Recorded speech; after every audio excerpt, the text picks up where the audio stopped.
Then the second, that had spoken of the strength of the king, began to say, O ye men, do not men excel in strength that bear rule over sea and land, and all things in them? But yet the king is more mighty, for he is Lord of all these things, and hath dominion over them. And whatsoever he commandeth them, they do. If he bid them make war one against the other, they do it. If he send them out against the enemies, they go, and break down mountains, walls, and towers. They slay and are slain, and transgress not the king's commandment. If they get the victory, they bring all to the king, as well the spoil, as all things else. Likewise for those that are no soldiers, and have not to do with wars, but use husbandry, when they have reaped again that which they had sown, they bring it to the king, and compel one another to pay tribute unto the king. And yet he is but one man. If he command to kill, they kill. If he command to spare, they spare. If he command to smite, they smite. If he command to make desolate, they make desolate. If he command to build, they build. If he command to cut down, they cut down. If he command to plant, they plant. So all his people and his armies obey him. Furthermore, he lieth down, he eateth and drinketh, and taketh his rest. And these keep watch round about him. Neither may any one depart and do his own business, neither disobey they him in anything. O ye men, how should not the king be mightiest, when in such sort he is obeyed? And he held his tongue. Then the third, who had spoken of women and of the truth, this was Zerubbabel, began to speak. O ye men, it is not the great king, nor the multitude of men, neither is it wine that excelleth. Who is it then that ruleth them, or hath the lordship over them? Are they not women? Women have borne the king, and all the people that bear rule by sea and land. Even of them came they, and they nourished them up that planted the vineyards, from whence the wine cometh. They also make garments for men. These bring glory unto men, and without women cannot men be. Yea, and if men have gathered together gold and silver, or any other goodly thing, do they not love a woman, which is comely in favor and beauty? And letting all those things go, do they not gape, and even with open mouth fix with their eyes fast on her? And have not all men more desire unto her than unto silver or gold, or any goodly thing whatsoever? A man leaveth his own father that brought him up, and his own country, and cleaveth unto his wife. He sticketh not to spend his life with his wife, and remembereth neither father, nor mother, nor country. By this also ye must know that women have dominion over you. Do ye not labor and toil, and give and bring all to the woman? Yea, a man taketh his sword, and goeth his way to rob and steal, to sail upon the sea and upon rivers, and looketh upon a lion, and goeth in darkness.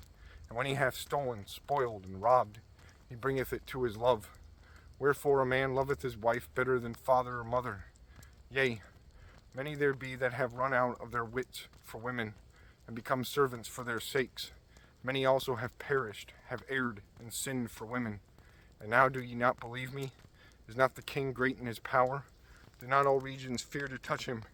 Yet did I see him, and Apame, the king's concubine, the daughter of the admirable Bardachus, sitting at the right hand of the king, and taking the crown from the king's head, and setting it upon her own head. She also struck the king with her left hand.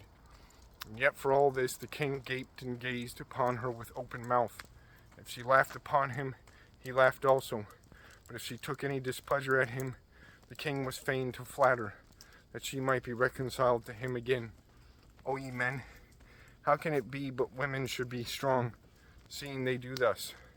Then the king and the princes looked one upon another. So he began to speak of the truth. O ye men, are not women strong? Great is the earth, high is the heaven, swift is the sun in his course. For he compasseth the heavens round about, and fetcheth his course again to his own place in one day. Is he not great that maketh these things? Therefore, great is the truth, and stronger than all things. All the earth crieth upon the truth, and the heaven blesseth it. All works shake and tremble at it, and with it is no unrighteous thing.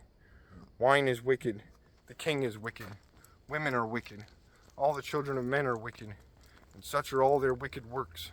There is no truth in them. In their unrighteousness also they shall perish. As for the truth, it endureth and is always strong.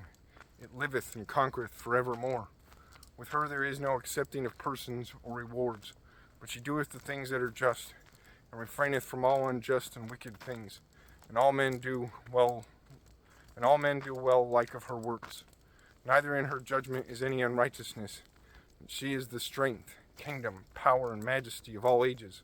Blessed be the God of truth. And with that he held his peace. And all the people then shouted and said, Great is truth, and mighty above all things.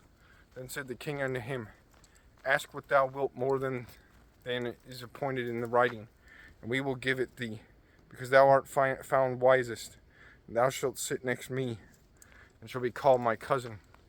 Then said he unto the king, Remember thy vow, which thou hast vowed to build Jerusalem, the day when thou camest to thy kingdom, and to send away all the vessels that were taken away out of Jerusalem, which Cyrus set apart, when he vowed to destroy Babylon, and to send them again thither. Thou also hast vowed to build up the temple, which the Edomites burned when Judea was made desolate by the Chaldees. And now, O Lord the King, this is that which I require, and which I desire of thee. And this is the princely liberality proceeding from thyself. I desire therefore that thou make good the vow, the performance whereof with thine own mouth thou hast vowed to the King of heaven. Then Darius the king stood up and kissed him, and wrote letters for him unto all treasurers and lieutenants and captains and governors, that they should safely convey on their way both him and all those that go up with him to build Jerusalem. He wrote letters also unto the lieutenants that were in Celesyria and Phoenicia, and unto them in Libanus, that they should bring cedar wood from Libanus unto Jerusalem, and that they should build the city with him.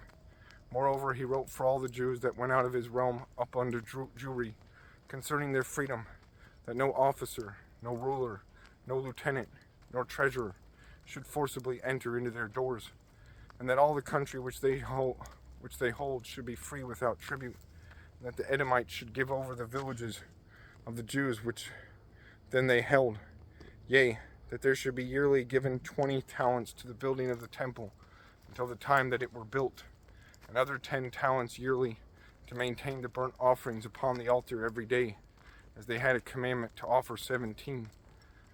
And that all they that went from Babylon to build the city should have free liberty, as well they as their posterity, and all the priests that went away.